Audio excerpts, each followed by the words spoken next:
طروق يا حبيبي، مساء الفل، ووحشني من اول امبارح. جت كده حاجه في دماغي على السريع، معرفش كده وانا بتفرج على التقديمه بتاعه ثورب المدير الفني الدنماركي الجديد للنادي الاهلي. عمنا كولر السويسري اول ما نزل التتش اول حاجه عملها راح نازل وماسك النجيله بايده. عمنا ثورب الدنماركي اول حاجه عملها اول ما نزل مختار التتش راح ماسك النجيله بايده. ما تفهمني كده يا حبيبي، هم بيباركوا بنجيله التتش ولا في حاجه تانية احنا ما نعرفهاش؟ حبيبي مستني ردك، ومساك زي الفل ده. مساء الخير يا احمد. عايز تعرف ليه جيس روب حط ايده على النجيله وبيعمل فحص لنجيله ملعب التتش اللي هو الملعب التدريب الرئيسي للنادي الاهلي، زي ما عمل كولر قبل كده برضه بنفس الحركه، رغم اختلاف يعني ده بايده اليمين ده بايده الشمال ما تفرقش يعني.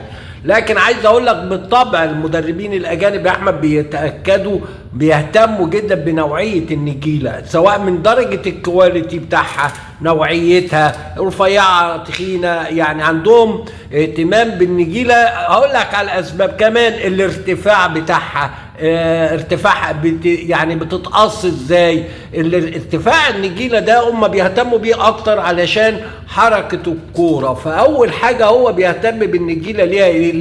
الارتفاع بيبقى فيه نوع من اعاقه الحركه في الجري، ما بتخليش اللاعب يجري بشكل كبير. عشان كده بتلاقي الملاعب العالميه كلها كانها بساط على ارتفاع مليمتر واحد او ملي واحد، او بيبقى فيه مقياس ليها عشان تخلي اللاعب وهو بيجري ما بيبقاش فيه حركه اعاقه ليه، لانه النجيله لما تعلى بتبقى عامله اعاقه للاعب. اتنين، جودة النجيلة دي بالنسبة لحركة اللاعب، حركة العضلات، حركة قلة الإصابات، لأن نوعية النجيلة بتخلي اللاعب لما يجري ممكن في نجيلة تتسبب في إصابات عضلية كتيرة، وفي نجيلة بتتسبب في الضغط على الركبة، زي كده لما تلعب على نجيل صناعي. في لعيبه ما بتلعبش على نجيل صناعي عشان اصابات الركبه بتاعتها، وبتبقى عامله ضغط كبير جدا على عضله اللاعب. فبالتالي النجيله المرتفعه او الكواليتي بتاعها مش كويس، بتبقى في اضرار او مضره باللاعب.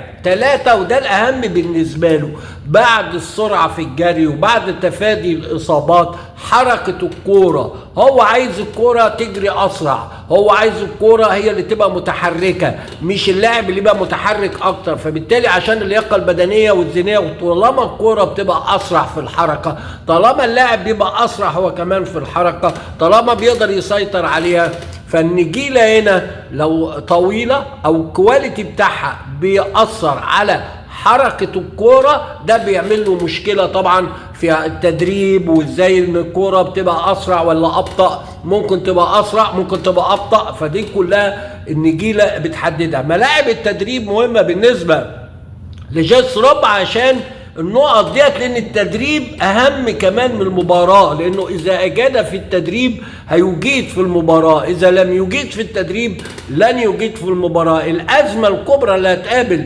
جيس روب هو حركه الكوره، الاصابات، السرعه اللي هو عايزها، مش في مختار التتش بس يا احمد، ده في كل الملاعب المصريه. الراجل جاي من ملاعب اوروبيه، جاي من كله علم علم علم علم علم علم، هيصطدم هنا بقى بايه؟ بالنجيله اللي هي خليط ما بين النجيله الطبيعي والصناعي، اللي هو الارتفاع بتاع النجيله مثلا بتاع استاد القاهره هيختلف عن استاد السلام، هيختلف عن استاد الاسكندريه، هيختلف عن برج العرب.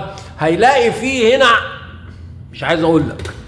تحياتي يا احمد، واشوفك الحلقه الجايه ان شاء الله.